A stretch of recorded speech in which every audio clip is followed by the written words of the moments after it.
it has all come down to this. The fate of Sean Combs is now in the hands of 12 jurors. Combs' defense team presented their closing arguments today, asking jurors to have the courage to acquit Sean Combs and to, quote, return him to his family. The defense attorney telling jurors this trial isn't about sex trafficking, racketeering, or transportation to engage in prostitution. Instead saying, quote, domestic violence is the issue. We own it. That's not charged.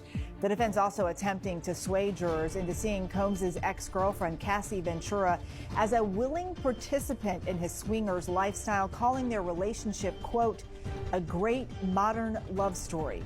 Jury deliberations are set to begin Monday. The rap mogul has pleaded not guilty to all charges. If convicted, he could face up to life in prison.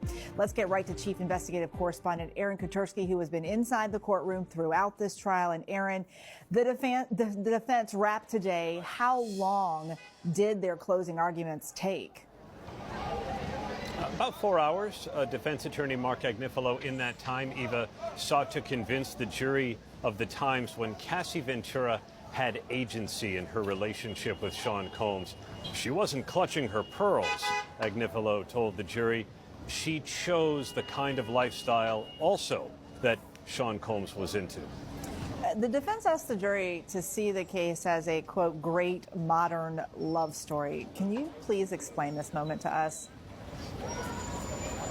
It was a moment where the defense really tried to reframe everything the jury had heard about the relationship between Cassie Ventura and Sean Combs. He urged them to read all of the text messages they sent each other. He said it would make you cry. Some of the most beautiful things he had ever seen. And he said it was true love.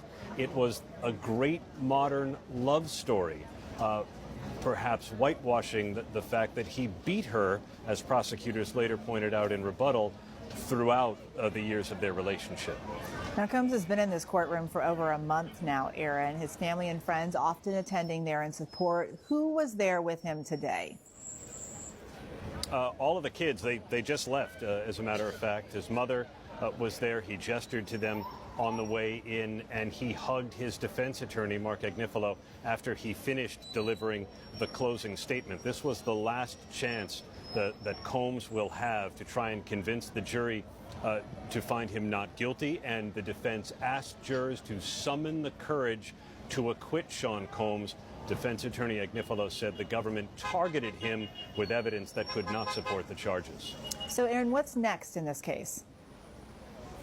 The jury is done for the weekend. They're going to be back on Monday morning. They'll hear the judge's instructions on the law and then begin deliberating the charges that could put Sean Combs in prison for life if he's convicted, something the defense was desperately trying to avoid with their arguments today.